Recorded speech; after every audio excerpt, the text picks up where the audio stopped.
নোনা ইলিশটা এভাবে রান্না করতে পারেন। 1 প্লেট ভাত খাওয়া যাবে যদি আপনি নোনা ইলিশটা সেম রেসিপিতে রান্না করেন। আজকে নোনা ইলিশ রান্নার জন্য আমি এখানে একটা নোনা ইলিশ নিয়েছি, তবে ইলিশের মাথা আর লেজ ছাড়া। একটা বাটিতে নিয়ে ফুটন্ত গরম পানিতে ভিজিয়ে রাখছি কিছুক্ষণ। এটাতে প্রচুর লবণ দেওয়া থাকে, গরম পানিতে ভিজিয়ে রাখলে লবণটা ছেড়ে দেয়। গরম পানি দিয়ে ভিজিয়ে রাখার পর পরিষ্কার করে ধুয়ে নিয়েছি। চুলায় প্যান বসিয়ে স্বাদ মতো তেল দিয়ে দিচ্ছি। তেল যার যার পছন্দ অনুযায়ী কম বেশি করা যাবে। 1 কাপ পেঁয়াজ নিয়েছি আর 3টার মতো রসুনের কোয়া নিয়েছি। আপনি চাইলে রসুনের কোয়াগুলো পুলে দিতে পারেন, তবে এভাবে দিলে টেস্ট ভালো আসে। রান্না হওয়ার পরে কিন্তু রসুনের টুকরোগুলো গলে যায়। এখন তেলের সাথে মিডিয়াম আঁচে পেঁয়াজ রসুনটা ভালো করে ভেজে নিচ্ছি।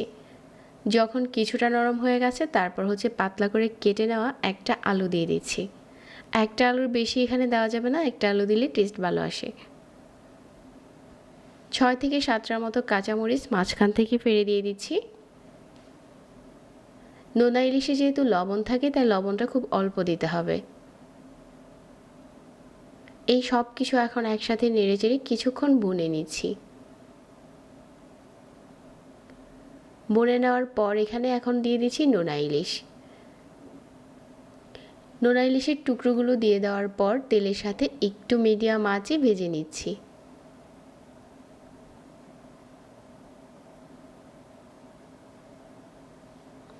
তারপর এখানে দিয়ে দিচ্ছি 1/4 চা চামচ হলুদ গুঁড়া, 1 চামচ দিয়ে দিচ্ছি মরিচের গুঁড়া। এই 2টা গুঁড়া মশলা দিয়ে কিন্তু নোনা ইলিশটা রান্না করা যায়। তেলের মাঝে গুঁড়া মশলাটা দিলে শুটকি বোনার কালারটা দারুণ হয়। তবে এই পর্যায়ে চুলার আঁচ একদম কমিয়ে রাখতে হবে। চুলার আঁচটাকে কমিয়ে আমি এখানে পানি দিয়ে দিচ্ছি 1/2 কাপের মতো। এর থেকে বেশি পানি লাগবে না, 1/2 কাপ পানিতেই হয়ে যাবে।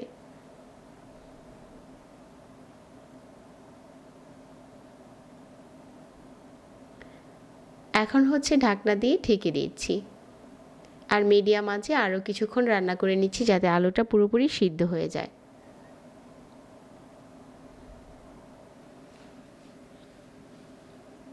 আলুটা এখানে সিদ্ধ হয়ে গেছে।